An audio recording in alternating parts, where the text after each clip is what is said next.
Just want to say welcome to everybody. Thank you for joining us today. And a happy belated International Women's Day yesterday to all of you and all of the other wonderful women in your life. I'm excited for what we have in store for today with our panel. So my name is Megan Schneider, and I'm the Grants Manager at Greater Des Moines Habitat for Humanity. I'd first like to thank our sponsor, Lowe's, for making today possible. We were awarded a $5,000 grant as part of the 2021 Lowe's International Women Build Week in partnership with Habitat for Humanity International.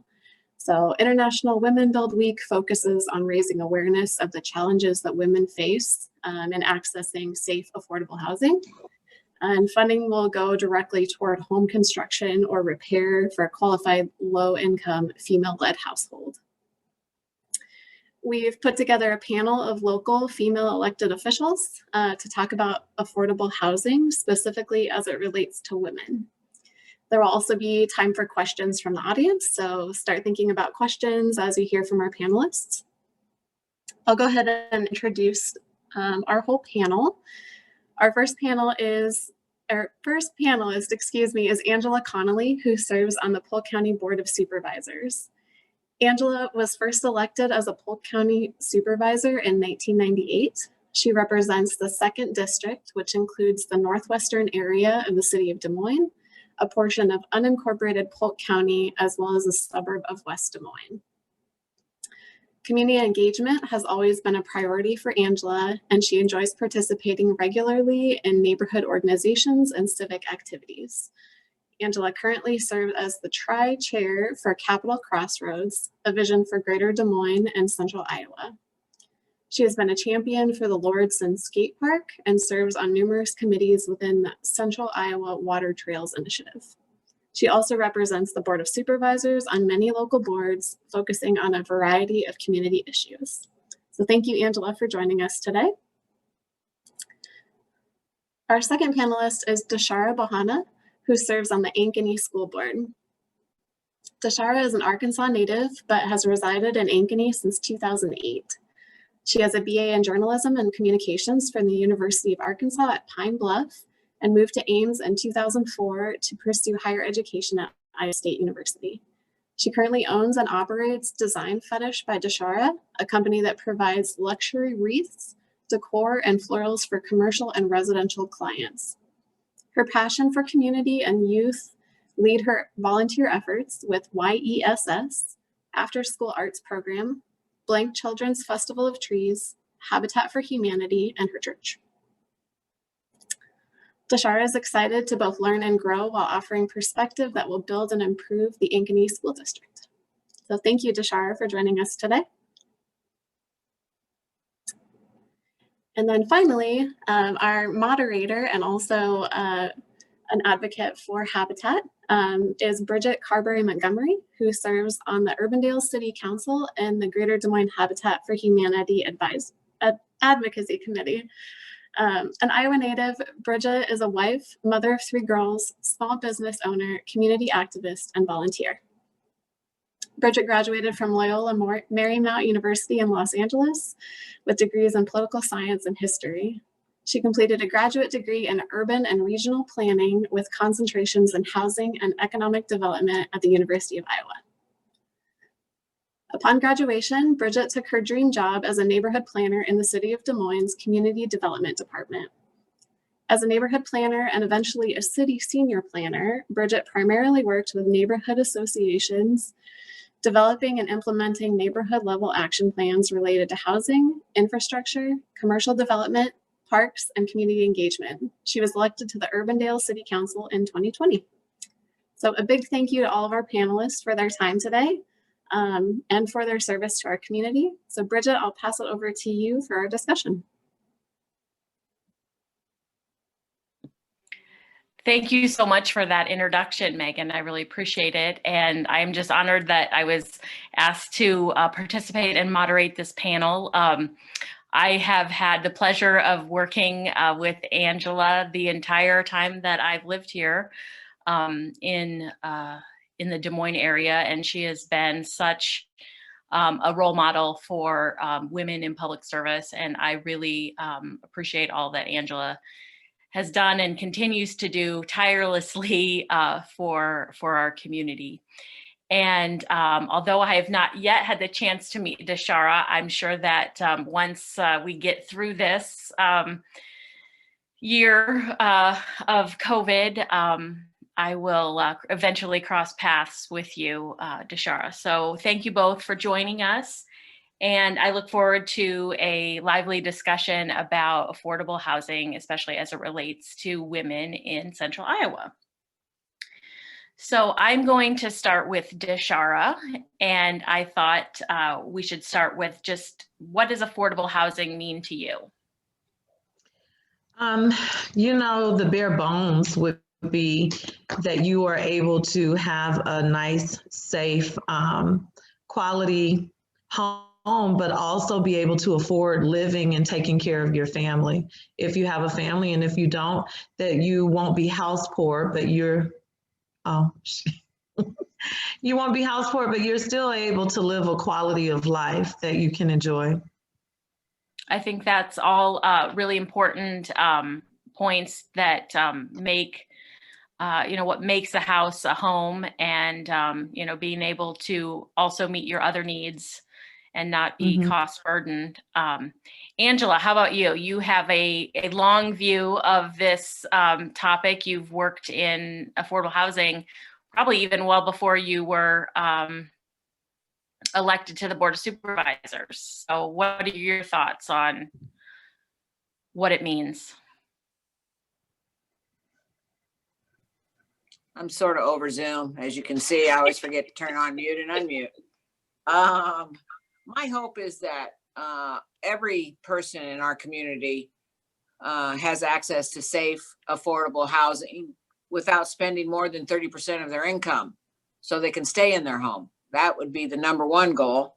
And that so many people get left out who are low income, but still we want them to have choices to live throughout our community and make it available. And then I think the other thing is that Angela, you have a. Go ahead. Oh, no, you go ahead. I'll follow up when you're done. Well, I think it also means that I would like housing to be found near the work centers, daycares and their job, and not just be limited to one community. I absolutely agree with you, Angela. And I was just going to follow up and ask, you have a unique position as chair of the Board of Supervisors and as a member of the Board of Supervisors as it relates to Polk County Public Health. And how have you seen the interaction between COVID and affordable housing? And I know you've been very supportive of the eviction work that's been going on in the community. So I was just wondering if you could speak a little bit to that. Well, the eviction process has been almost daunting, but we have, through the Justice Center, we saved over 1,000 people from being homeless, which is just remarkable, and we're happy to do it. And now that we've got federal dollars, we joined forces with the city of Des Moines and others for the impact throughout all of Polk County. Now we'll be administrating those dollars to continue to help people staying in their homes. The COVID, until demand, we know demand versus supply is really the key to COVID vaccinations. We are working with our communities, our refugee communities, our Black and Brown communities, all throughout Polk County, making sure that they're aware that as soon as we have the supply, we're ready to be out and making sure they get vaccinated. So we're educating right now. We're making them aware of, I think we've got 48 providers today that are capable of getting the vaccinations. We can, and we've trained about 220 providers. So as soon as we get the supply, we're ready to roll. But as you know, we just don't have the amount that is needed. We're still working on the second phase of the first part of that vaccination, but we're closing in on it. We are closing in on it. Well, I think, at least in my mind, this pandemic has showed how significant the interactions between affordable housing, healthcare, social services, transit. It's really highlighted the need that all of those groups are working together. And like Angela mentioned, not just, Des Moines takes on a very heavy burden in terms of providing affordable housing, providing transit. And I think as a suburban city council person, I really see the need for us as a suburban entities to start taking on more of our share. And I think it's absolutely critical, as Angela alluded to, that we start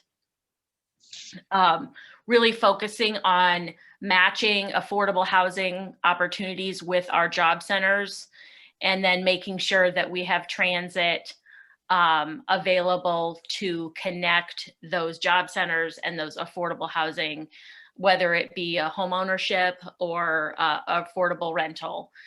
It's just absolutely critical that we start looking holistically at the problem. Yeah, just a fun fact. That's not that fun, but it is a fact. 80% of workers in the region of the major job centers are from elsewhere. They're not close to their job at all. 80%. That is a large number to and a hurdle to get over. So that's something that we need to work on in all the other communities. Bridget, you hit it right on the head. Urbandale is, I know you've done a lot of great work over there, working on low, moderate income families. West Des Moines has stepped up to the plate. We just need to get these other communities. There's 17 communities in Polk County that need to step up. And we're working on a strategy to make that happen. Can I add to that too, Bridget? You talked about the need for the suburbs to step up and to also play their role and do their part. If you take a map of more poverty stricken, the lower income families, you lay it over the places where there was a history of redlining, then those things, there's such a strong intersection between the two. And if you're asking about affordable and safe housing, we need to explore ways, including the suburbs, where it doesn't have to just be in certain areas that have historically and traditionally been a part of those systems that have been oppressive through redlining and other means. So I think that's part of it. If I want a safe housing, I also want my children to go to good schools. I want them to be able to enjoy some of those benefits of being in these communities where those things are more available. So all of that factors in when you look at holistically what is a part of buying a home and making that a desirable situation for a family. Absolutely. Absolutely. Our next question that was so wonderfully prepared is, and I'll start with Angela on this one. And I love how our conversation is just flowing and really hitting the most important points. But how have you seen affordable housing affect your female constituents, Angela, that you represent? Well, as I mentioned, 80% of the workers in the region's major job centers, they commute from elsewhere. And that's because they can't live where the low wage workers may be forced into commute because they can't choose because of lack of housing options. So the first step to helping workers live in a job rich area is to increase the amount of housing job options. And this has a major impact in our females because we know that most females are the head of the household. We see that in our housing trust fund and all the work that we're doing. There are a lot of single parent families in the work that we do. And, it just takes that much more precious time that they spend traveling when they should be home with their families. So that is something that we continue to work on. I'm pretty sure I've got statistics on actually how many women versus male are part of that. If you give me a minute, I'll try to find that. Oh, right here. For female households, there's over 100,000 estimated families head a household under the poverty level, which is just totally blows your mind when you think about it. And so we really need to change that trajectory on that. And that's what we continue to work on. I know I sit on the Polk County Housing Trust Fund, and that's how I got to know Habitat so well and the work that they do. There's a lot of housing is such a security thing for these families, and to be stable so they can continue to thrive and stay in their school system. And the commuting is one thing, but to me, it's really about the stable, safe, affordability, and staying in that same community for so long, to be in the same school system. And that's something that I know that every parent, single or otherwise, wants to work on. Can I speak to that as a parent, Bridget? Absolutely, Dashara. I'm sure you have something to follow up with that, because I think that really hits the school piece of our conversation. It does, but you know, my contribution to that is I am the person that she is referring to. Maybe not in the sense of being poverty stricken, but I am a single mom who wants to buy a home again, you know, that has 3 small girls to take care of. And sometimes, you know, in those situations, so say in my situation, I currently rent, and they increased that amount by $250. So you have a choice of, do I stay in an area that I think is safe for my children? And what more information do I need? What do I have to present to be in a position to purchase a home again? Well, then it comes down to access and information. You know, how do we get the things that are needed to people who feel that they haven't been able to qualify? That part isn't so much, you know, my challenge and my situation, but I do know that there are so many of my friends and people that I have known that ends up being a barrier between what they want for themselves and the life that they desire to create versus what they feel necessary to tolerate or to deal with, or what you have to do to live for now, you know? So I don't know. I think that all of it is significant when it comes to trying to better your position for yourself and your family. But information and access is a huge part of that, so that you can get to the other side of being able to purchase affordable housing, and for it to be in a place that you feel proud of and that works to uplift your family. Thank you for those comments. Angela, do you have anything you want to add? Well, I mean, it just goes to show the head of the female household. I think with children under 18 was like over $28,000, close to $29,000, as compared to the male head of the household, $43,000. I mean, that's crazy in itself. And then I just think we need to continue to talk about it, and talk about it all the time, about the difference that some of these folks encounter each and every day, and that the conversation needs to be happening all the time at the highest level of government and corporations. They need to understand that this is just not right. It's kind of like the minimum wage, you know, really? How are you going to survive on that? And that's true, Angela. My thought when you said is we need to continually talk about it with who, to what end, and with what goal in mind. So if these are the numbers that are also holding, because once you carry that, your taxes to the bank, you know what I mean? Then you hit another barrier and another wall. So it does start with the wages and with our ability to earn an income that we can take care of our families. Because if you say 30% is the amount that you want to stay within that safely allows you to still live the rest of your life, then yeah, we need to talk about it, and then to have standards and expectations, and even governmental requirements that allow that. And right now, you know, there's the conversation about increasing minimum wage because, you know, some wanted to say $11 and progressively increase and others want $15. Well, when you talk about the people who are earning that amount of money and what they're doing with it and that they are taking care of families and how that is influencing the conversation that we're having now, then we should be at $20 an hour, you know? And so I totally agree with what you said. Thank you both for those comments. And I think Angela alluded to or stated these facts, but I'm just going to say them again and then ask a question here. In Iowa, the median family income for a female head of household with children under 18 in 2018 was just shy of $29,000, as compared to the median family income for a male head of household at $43,400-ish. These statistics are even more staggering for women of color in our community.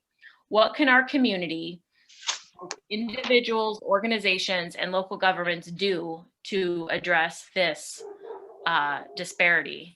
And I'll let either one of you jump in and answer that one. I think, I mean, that just that is just mind-blowing. I'm sorry, I got a little doggy in the background. The difference between female-headed households and male head of households. I don't want to come behind Angela again because she always has such great stuff to say. But I will say that that is not an isolated conversation. You have to start with how are people attaining employment? Where are people receiving promotions and insight and information about how to move up these different ladders? It's through relationship. So if you don't have relationships with anybody who doesn't look like you, then that automatically excludes a group of people who aren't able to ascend in the same way. So I don't know, I would personally encourage everybody on the call to open up your friendship so that when different opportunities do become available, you not only have relationships with people that you can relay that information to, but I think that in itself offers an opportunity to learn more about the people that, you know, about each other. It's a reciprocated thing. And it's very easy to stay in our comfort zone with those that we associate with, that we lived around, that we went to school with, but intentionally broaden our perspectives in our circles so that we can become more informed across the board. And so that those, when those things arise, you know, the promotions and this job opening and opportunity, that we already have a bridge of people that we can share that with, who it opens that opportunity for. And then I will say, I'm an entrepreneur. Go out and find the businesses that you just mentioned in that statistic. Find who's selling what, and maybe, you know, you haven't been as familiar with them, but see what opportunities you have to patronize people that you haven't in the past. Not because you want it to be a charity situation, but because there are a lot of great minority businesses out here offering very quality customer service and products, and we just haven't always historically brought them into our circles. So that's what I would encourage. What do you see your role from a school board perspective, Dashara? Do you think that, and this is, you know, you might not have a great answer or perfect answer for this, but I think that that it's important that we engage all parts of our government structure in this discussion. So I'm just wondering what your thoughts are from that, with that hat on. Well, I have looked at our budgets, and when we look at the contracts that we extend, who are we extending it to? How are people becoming aware of what's available? And the school district is still a business, and they extend, I mean, they can make or break a lot of companies, and they do. But I from looking at more closely those that we have relationship with and do business with the counseling agencies, with the builders, I haven't seen very few minorities that we have extended, that we intentionally extended some of those contracts to.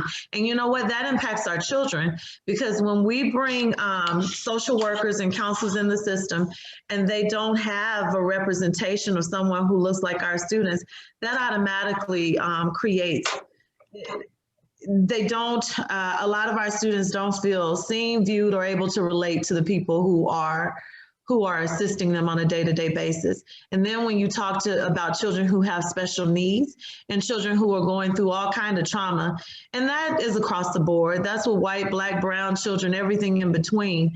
But we need to make sure that we are also holistic and inclusive of the big picture. And thus far, we haven't done very well with that in Ankeny, but I feel like that wheel is shifting, and that our current school board sees how important it is. And even before the summer's activity, we jumped in and started figuring out what we need to do differently. So from the school perspective, that's what I would offer. Well, you know, what you're saying really makes me feel even stronger. You know, we're talking about this because it's International Women's Week. And it is just so important to have women elected to all levels of government, women of all backgrounds, all colors, shapes, sizes, you name it, just to bring a different perspective, because I think that the perspective that you're bringing, Dashara, is a very much needed perspective, you know, especially in our suburban communities. And I think we're just very lucky that we are seeing so many more women run for these important local county level positions. What are your thoughts on that, Angela? I know you had already brought up this statistics, but what can our community, our organizations, and our governments do to address this disparity in income between the female and male headed households? Well, we need to make sure that our policies, our own policies, need to address that issue. And that's what here in Polk County we've begun to do, just to make sure that the equity in our salaries is up to snuff. And because really the impact on poverty impacts the housing market. It totally impacts the housing market.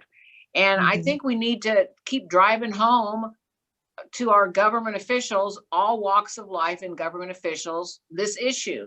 We have to make it very clear that this isn't right, from the top to the bottom level, that we have to keep talking about it.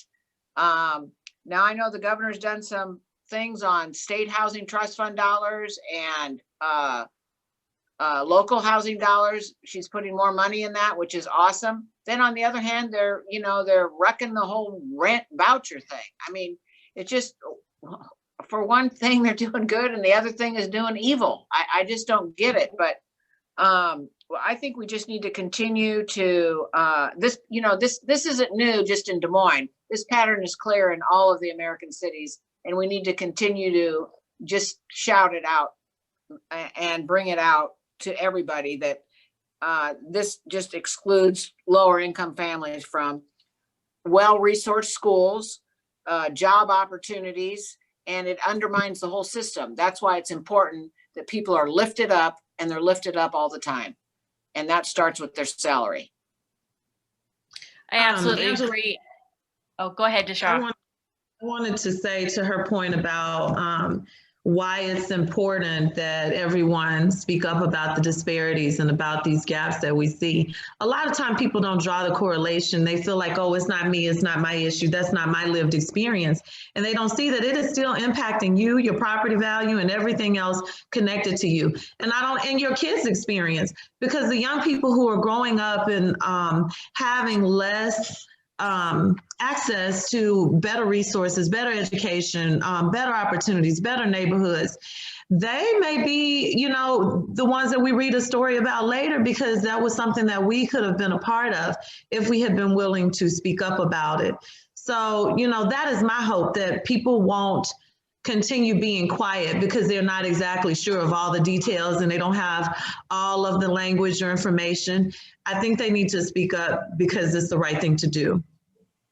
Oh, absolutely, Dashara. That is so important. And I think Jen will probably talk a little bit about speaking up at the end of our discussion today. But I just, I think it's so important. I've said this before, even in our conversation, that we just continue to talk about it.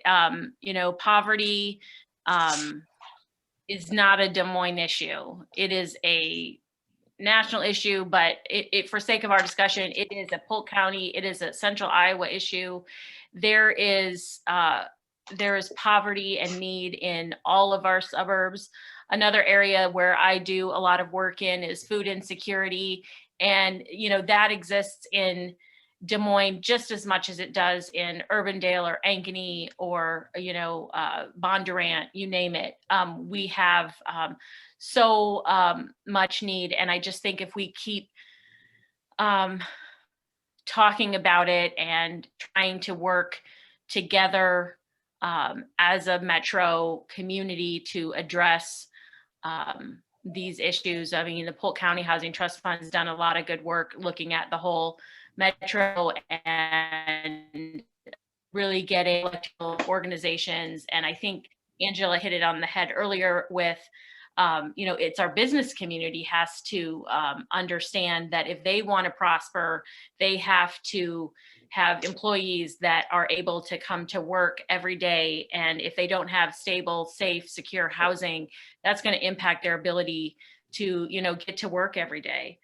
So I want to bring this back around to the pandemic a little bit. And in September of last year, over close to 900,000 women left the workforce, 4 times that of the rate of men.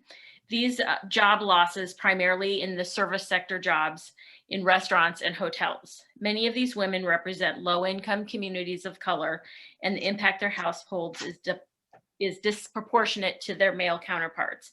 In your opinion, what role does affordable housing play in supporting women during the pandemic? I think we've kind of addressed this, but I'm sure we can do a little bit more specific as it relates to the pandemic. I know, you know, for me, again, it's just connecting all of these issues together. I am fortunate to serve on the DART, which is the Des Moines Transit Commission, with Angela. And it's just in the year that I've been in service there, it's just really, I wasn't on the job very long before the COVID hit. And I know how important, you know, the loss when we had to really cut back our services in transit, how that impacted people's ability to get to those frontline jobs. And I think that we just, you know, need to keep making those connections. I don't think I can say that enough, and I'll keep trying to say it over and over again in this discussion, because that's what I think needs to be done. But I think the pandemic has really just highlighted some of the inequities in our system. And Angela, do you have anything to add there as our chair of our Board of Supervisors? Well, I think as the service industry begins to recover from COVID, and we're going to have to continue to make, this isn't going to, you know, it's not going to flip a switch and everybody's going to be recovered and everything's going back to normal, particularly for those people that have been suffering. You mentioned all those, the women that have been home, taking care of their kids, watching them from school on virtual. Our mental health numbers have skyrocketed in this last year. I know that they're all suffering from all different types of issues, from the children to the adults in the room. So we're going to have to make sure we're continuing to help those families recover from all aspects of it. That's what my job is going to be entailed to do in the next year, and even 2 years from now, is to making sure these families recover. But for this, we have to make sure that we're locating homes in the job centers. It is really important that that affordable housing is going to be it's going to be near families, where the jobs are. Particularly, we've done a study that the new service industry jobs are going to probably be located in West Des Moines. They're going to be located in Ankeny. That's where we're forecasting a lot of these job centers are going to be. That means those communities are going to have to start coming to the table and support affordable housing. And West Des Moines has done some. Ankeny, no offense, Dashara, they are weak when it comes to affordable housing, and they don't like to talk about it. Because Ankeny wants to protect that image of of there not being a need for it. We don't deal with poverty. We don't need people who need affordable housing when we do. And so I am not here as a representative of that old, regime, because it doesn't apply to me and a lot of people that I know. I know. Yeah, we're working on Ankeny. It's going to take us a little while, but we've been working on it a long time.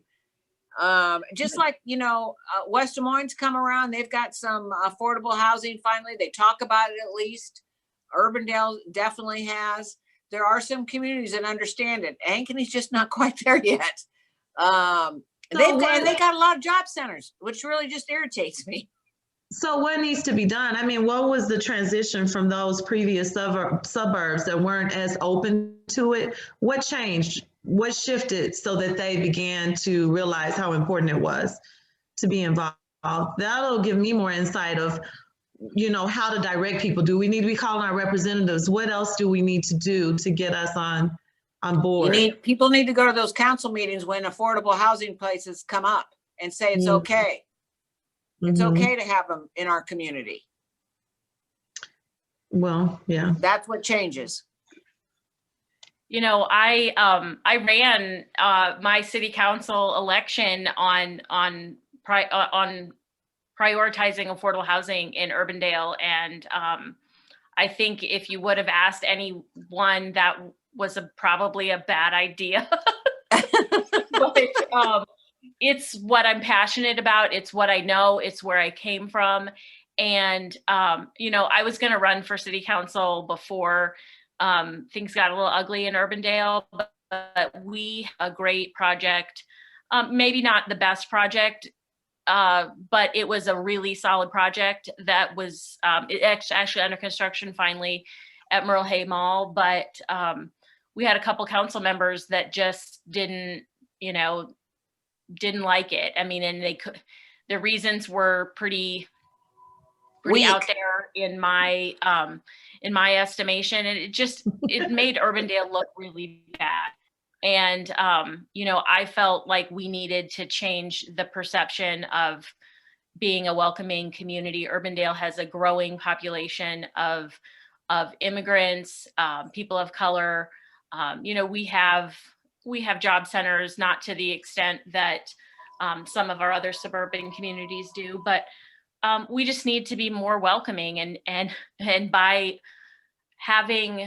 showing support for affordable housing and not making the affordable housing providers jump through hoops for an entire year, it helps make our community more welcoming. So, I mean, I think what Angela said is, speaking up to your council members, to your, the Polk County Board of Supervisors, is incredibly supportive of affordable housing.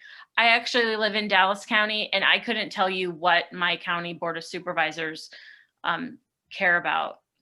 That's another conversation, Angela. Bridget, can you hear me?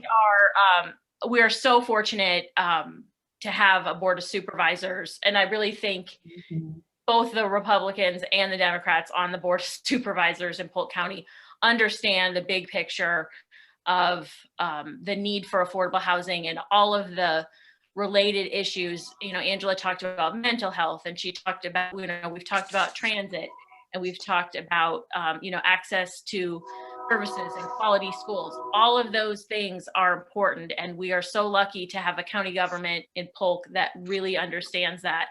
You know, Angela and Bob Brownell have been the two biggest advocates in my 22 years here in Des Moines. Both of them have, you know, at every opportunity supported affordable housing and related issues. And I think we're just really lucky, and wish that would spread out to some of the other counties as well. I don't know, did you get a chance to answer, Dashara, or did you have anything to add? You know, she mentioned that going to our city council meetings, that is very important. And that also is sometimes a lack of information and access, because before I had challenges with my children in the schools, I didn't know about the school board or what they did. And that's just the truth.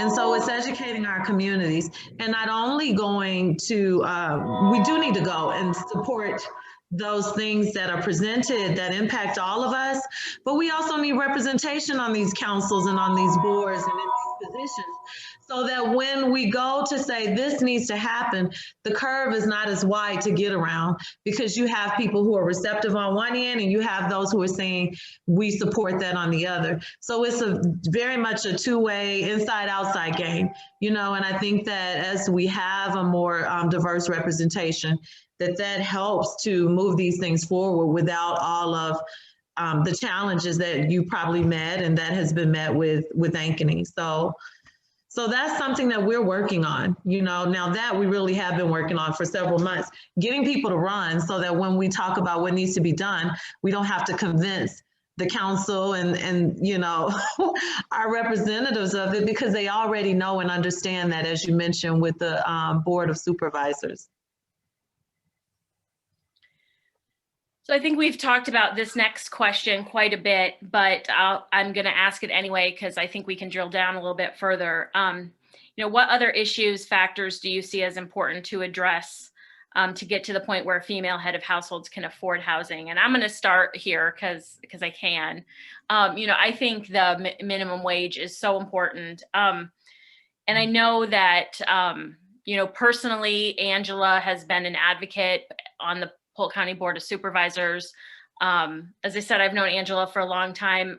Just recently in my Facebook memories, some pictures popped up of myself with Angela and my brother, who at that time was on the Johnson County Board of Supervisors, and they were getting an award, and I'm not sure exactly which group, but it was for their leadership in Iowa on raising county level minimum wages. And of course, as soon as, you know, Johnson County and Polk County, you know, did that, the legislature came back and, you know, smacked them down and made that something that counties couldn't do. And I think we're at a really important point right now in our national discussion of the minimum wage. You know, people don't think that people that are in the heads of household positions are in a providing position for families make the minimum wage. And I think that's not true. Those of us engaged in this fight know that people are actually making those wages, or, you know, maybe they're not making $7.25, but they're making $9 an hour. To me, it doesn't matter if it's $7.25 or $9 or $10. We have to start addressing these you know, this minimum wage crisis that we have, and get to a much more livable wage. So Dashara, what else do you think are ways that we can address this disparity for women and women of color to be able to access and remain in affordable housing? I think one thing that we just talked about was talking to our government leaders and our representative about more funding and more programs that assist them to overcome this hurdle. Because one thing is for sure, regardless of what the minimum wage is, if you are barely surviving, you don't even have the bandwidth or the ability to start thinking about how to make it to the next level. You're trying to survive. You're in survival mode. And so if there were tools, if there were more tools and more funding and access to assist these families that have had all kinds of that have had all kinds of systemic challenges and being in that position in the first place. If we create ways for them to overcome that and to move into the next level, then it allows them to start finding their way. I was talking to a friend yesterday. There was a study done by this guy in DC, and he did it based on donations, where they gave families an additional $600 or $800 a month, something like that. And it was part of it was to challenge the claim that families will just waste it and that they won't use it in a way. But they actually use that extra time and having those funds to cushion some of their living expenses.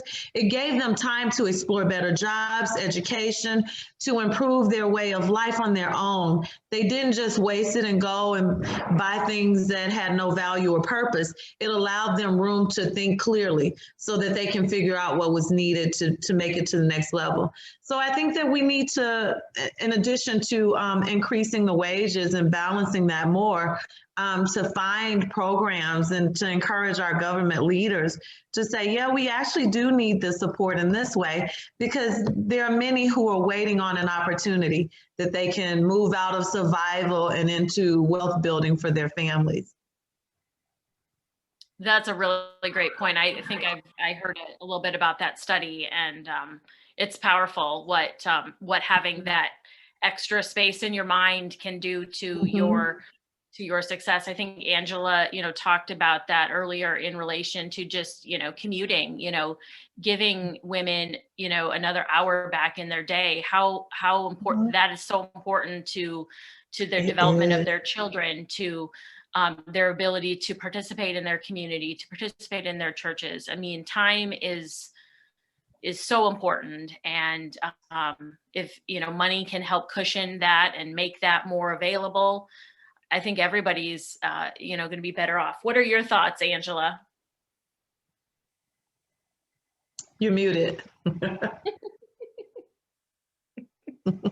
I was trying to cover up the train noise. There are so many people that still rent, obviously, because we have about 35,000 families that are in need of affordable housing in Polk County. And 50% of the renters, 50% of their household income goes to rent. So that leaves nothing for all the other things: healthcare, food, transportation. So when you talk about all those other things that people are trying to do to survive, they need help. They can't do it on their own. So that's just the rental piece of it. So we need to come up with creative ways when they do try to buy that's why I'm such a big believer in affordable housing.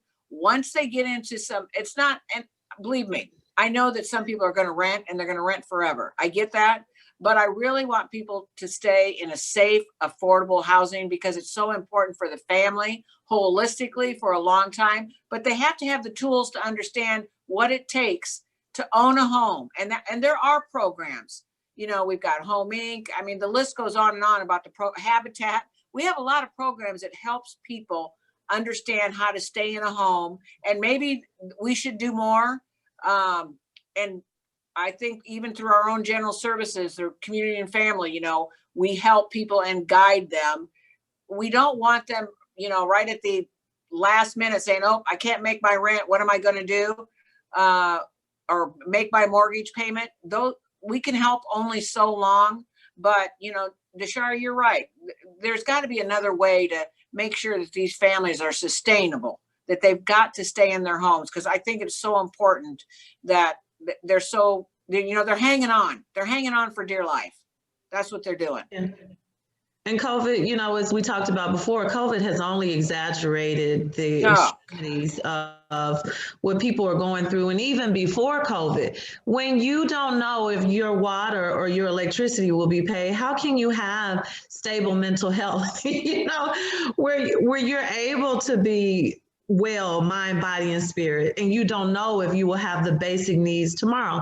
So I don't know. I mean, and I don't mean to keep bringing this back to myself, but I think I'm an example of when you're able to figure out how to turn the tables. Instead of going to work to, 9 to 5 and coming into whatever your evening responsibilities are. For mine, it was taking care of kids. If you can have some of that time back, including that hour or more, you can find ways to give back to your community and to actually address and be a solution to those issues. And when we're talking about the communities that are most impacted, those are the people that we need to go in and say, hey, I found another way. They already have the relationships. They've already built a bridge and have influence in those areas. And so I think that it's huge, and it has such a domino effect that continually pays forward what we are trying to create and what we're talking about now. Oh, thank you, Dashara. I think that's a great way to kind of wrap up our discussion. Is just we have to keep finding ways to give our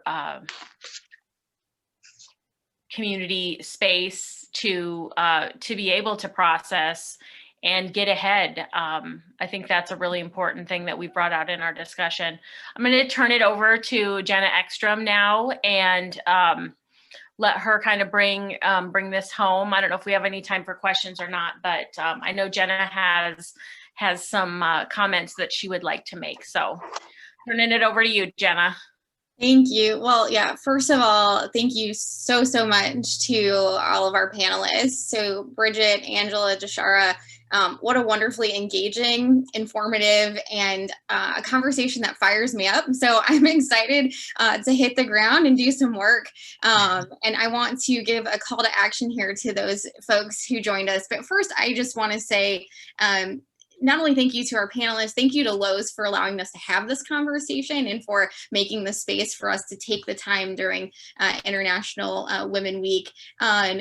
Most of you know that Habitat has a national advocacy campaign called Cost of Home, and it's really focused on the fact that 1 in 7 actually families in the United States spend more than 50% of their income on housing. In Iowa, that number is 1 in 10, so still staggering. And so we know that there is work to be done. And then it's not just Habitat that needs to be at the table and doing the work. So I appreciate that this conversation talked about things like the minimum wage, transportation, getting our business community involved in the discussion. So thank you for that.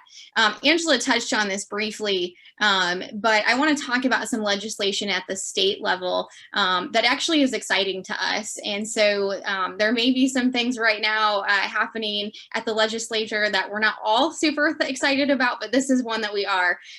So the governor's housing bill is what I want to talk about briefly. And it really focuses on some areas that are incredibly positive to affordable housing and affordable home ownership. So a couple highlights. So one is doubling the workforce housing tax credit to $50 million. Another is removing the $3 million cap that puts dollars into the state housing trust fund and taking that tie to the real estate transfer tax so that as the transfer tax grows, so does what we can put in the state housing trust fund on an annual basis. Wow. So there are a couple things in there that are really exciting to us as an organization and are exciting to affordable housing across the state and across central Iowa. So what we want to ask of this group is if you would use your voice to help us build louder, we are going to send you an email tomorrow that has a template to send to your state legislators saying what you support in the governor's housing bill. And we'd love for you to customize that. So tell them why you are, why affordable housing matters to you. The more personal you can make this, the better. But we really would love to ask you if you would send that call to action for us and help us use your voice to spread the message of affordable housing and what it means to our communities and to the constituents of our legislators. So you should see that in the next day. If you do have questions, there will be information there to reach back out to us so that we can follow up with you. And then I really appreciate there were some good questions over in the chat that we aren't going to be able to get to, but I want to take those offline and see if we can get you some answers, potentially from our panelists if they're game. But if not, we'll get you at least Habitat's perspective on those answers and get that back to this group as well. So again, thank you all. We so appreciate you spending your lunch hour with us. And a special thank you to Bridget, Angela, and Dashara for spending your time with us today, but also for the work that you do in our community, because we know that we can make Central Iowa a better place to live and help all of our residents afford the cost of home. So thank you all. And with that, we'll adjourn and be checking your email for some follow-up. Thank you so much. Thank you. And Megan for organizing this. Thank you.